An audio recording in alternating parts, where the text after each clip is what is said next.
Instituti i Mjekësisë Ligjore ka zbardhur gjatë paraditës ekspertizën mjeko-ligjore për të ndjerin deputetin e Partisë Demokratike Sokol Oldashi, i cili ndorroi jetë gjatë një aksidenti automobilistik mbrëmjen e 20 nëntorit 2013. Sipas ekspertizës, e cila tashmë i është dorëzuar prokurorisë së rrethit gjyqësor Tiranë, rezulton se shkaku kryesor i vdekjes ka qenë shoku traumatiko-hemoragjik, karakteristik për aksidentet rrugore.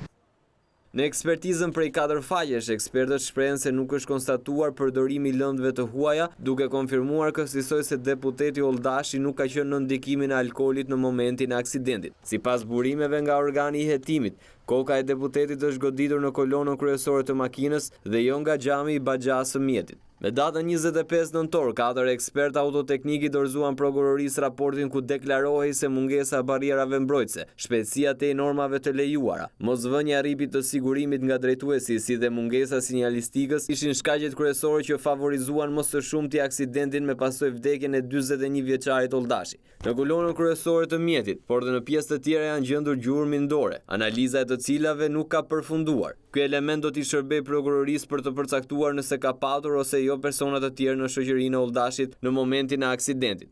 Në ditët në vijim pritet të ngrihet akuza penale ndaj drejtorisë së përgjithshme të rrugës për mospajisjen e segmentit rrugor me barriera mbrojtëse, veprimi i cili u krye menjëherë pas aksidentit. Sokol Oldashi humbi jetën mbrëmjen e 20 nëntorit në orën 21:18 minuta, teksa udhtonte nga Elbasani drejt Tiranës me makinën e tij tip Benz me targ AA003HN.